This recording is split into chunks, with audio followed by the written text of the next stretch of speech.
BDS പഠിക്കുന്ന കുട്ടികളെ ഏറ്റവും കൂടുതൽ അലട്ടുന്ന രണ്ട് കാര്യങ്ങളാണ് അറ്റൻഡൻസ് ഷോർട്ടേജും അതേപോലെ ഇന്റേണൽ മാർക്കില്ലാത്തതും. ഈ രണ്ട് കാര്യങ്ങൾ പക്ഷേ ചെറിയ തോതിൽ നിങ്ങൾ ശ്രദ്ധിച്ചു കഴിഞ്ഞാൽ നിങ്ങൾക്ക് തന്നെ ഈസിലി ടാക്കിൾ ചെയ്യാവുന്നതാണ്. അപ്പം നമുക്ക് ഫസ്റ്റ് അറ്റൻഡൻസ് ഷോർട്ടേജ് നോക്കാം. അപ്പം ഇത് ഞാൻ ചെയ്ത മിസ്റ്റേക്സ് ആണ്, നിങ്ങളും ചെയ്യുന്നുണ്ടാവും. അപ്പോൾ വീട്ടിൽ പോകുന്ന സമയത്ത് അധിക പ്രാവശ്യം നിങ്ങൾ ഫ്രൈഡേ കോളേജിൽ നിന്ന് ഇറങ്ങുന്നുണ്ടാവും. സാറ്റർഡേത്തെ ക്ലാസ് മിസ്സാക്കിയിട്ടായിരിക്കും ഒട്ടുമിക്ക പ്രാവശ്യം നിങ്ങൾ വീട്ടിലേക്ക് ഇറങ്ങിയിട്ടുണ്ടാവുക. സൺഡേ തന്നെ തിരിച്ചു വരാം എന്ന് പ്ലാൻ ചെയ്തിട്ടായിരിക്കും മിക്കവാറും ഇറങ്ങിയിട്ടുണ്ടാവും. അപ്പം എന്ത് സംഭവിക്കുന്നു, usually most of the time നമ്മൾ സാറ്റർഡേത്തെ ക്ലാസ് മിസ് ചെയ്തു, എന്നിട്ട് സൺഡേ ഇറങ്ങുന്നതിന് പകരം നമ്മൾ വിചാരിക്കും മൺഡേ നേരത്തെ ഇറങ്ങാം. പക്ഷേ ആ നേരത്തെ ഇറങ്ങുന്നത് എങ്ങനെ ഇറങ്ങിക്കഴിഞ്ഞാലും എങ്ങനെയെങ്കിലും നമ്മൾ കോളേജിൽ ഇറങ്ങി പിടിച്ചെത്തുമ്പോഴത്തേക്കും 8:10 8:15 അപ്പോൾ ഫസ്റ്റ് തിയറി അവർ നമുക്ക് മിസ് ചെയ്ത്. ഒരുവിധം കോളേജസിലൊക്കെ മൺഡേ 8 to 10 തിയറി അവേഴ്സ് ആയിരിക്കും. അപ്പോൾ അത് മിസ് ചെയ്യുമ്പം ഒറ്റയടിക്ക് 2 തിയറി അവർ പോയി, സാറ്റർഡേത്തെ ഫുൾ ക്ലാസ്സും പോയി. അങ്ങനെ ഇങ്ങനെ നമ്മൾ തന്നെ അറിയാതെ 1 2 3 4 വട്ടം ഇങ്ങനെ പോയി കഴിയുമ്പോൾ ഓബ്വിയസ്ലി നമ്മൾക്ക് അറ്റൻഡൻസ് ഷോർട്ടേജ് വന്നു.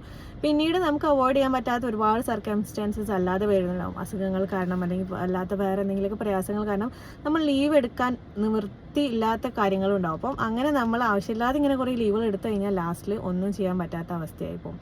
അപ്പം ലീവ് എടുത്ത് വീട്ടിൽ പോകുന്ന സമയത്ത് ഇങ്ങനെയുള്ള ചെറിയ കാര്യങ്ങൾ ശ്രദ്ധിക്കുക. പിന്നുള്ളത് ഇന്റേണൽ മാർക്ക് എന്ന് പറഞ്ഞത് ഇന്റേണൽ എക്സാമിൻ്റെ ടൈം ടേബിൾ വരുന്നവരെ വെയിറ്റ് ചെയ്യാതിരിക്കുക. കാരണം ആ വെയിറ്റ് ചെയ്യുന്നത് ചിലപ്പോൾ നമ്മൾ മാത്രമായിരിക്കും. പണ്ട് ഞാനും ഈ മിസ്റ്റേക്സ് ഒക്കെ ചെയ്തിട്ടുണ്ടായിരുന്നു. അപ്പം എന്ത് ചെയ്യണം എന്ന് വെച്ച് കഴിഞ്ഞാൽ ഒരു ഇന്റേണൽ കഴിഞ്ഞ് കഴിഞ്ഞാൽ നെക്സ്റ്റ് ഇന്റേണലിന് അപ്പം തന്നെ പ്രിപ്പയർ ചെയ്ത് തുടങ്ങുക. കാരണം നമ്മൾ വിചാരിക്കുന്ന പോലെ പഠിക്കാൻ തുടങ്ങല്ലേ എന്ന് നമ്മളെ ഓർമ്മിപ്പിക്കാൻ കോളേജിൽ ആരും ഉണ്ടാവില്ല. നമ്മൾ വിചാരിക്കും ട്രൂ ഫ്രണ്ട്സ് ആണ്, അല്ലെങ്കിൽ അവൾ തുടങ്ങുമ്പോൾ എന്നോട് പറയും ആ സമയത്ത് എനിക്ക് തുടങ്ങാലോ എന്നൊക്കെ വിചാരിക്കും. അപ്പോൾ ട്രൂ ഫ്രണ്ട്ഷിപ്പ് അല്ലെങ്കിൽ അങ്ങനെയുള്ള ഒരു കാര്യം പ്രൊഫഷണൽ കോളേജിൽ ഇല്ല. ഉണ്ടാവും, വളരെ റെയർ ആയിട്ട് ഉണ്ടാവും. അപ്പം അത് എല്ലാപ്പോഴും നടന്നുകൊള്ളുന്നുണ്ട്. അപ്പം നമ്മളുടെ കാര്യം സേഫ് ആക്കേണ്ടത് നമ്മളുടെ ഉത്തരവാദിത്തമാണ്.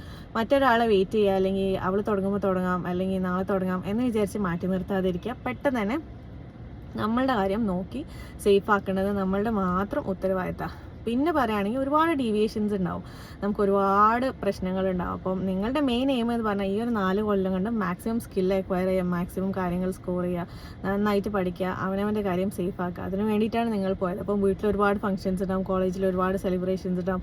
ഇതെല്ലാം പങ്കെടുത്ത് മെയിൻ ആവലല്ല നമ്മളുടെ മെയിൻ ഉദ്ദേശം. നമ്മളുടെ മെയിൻ എയിം എന്ന് പറയുന്നത് നന്നായിട്ട് സ്കോർ ചെയ്ത് നല്ല സ്കിൽ അക്വയർ ചെയ്ത് നല്ല മാർക്കോട് കൂടി നമ്മൾ പാസ്സാവുക എന്നതാണ്. അപ്പം ഇങ്ങനെ കുറച്ച് കാര്യങ്ങൾ ശ്രദ്ധിച്ചു കഴിഞ്ഞാൽ നമുക്ക് ഈ 2 പ്രശ്നങ്ങളും ഒരുവിധമൊക്കെ പരിഹാരമാക്കാൻ പറ്റും.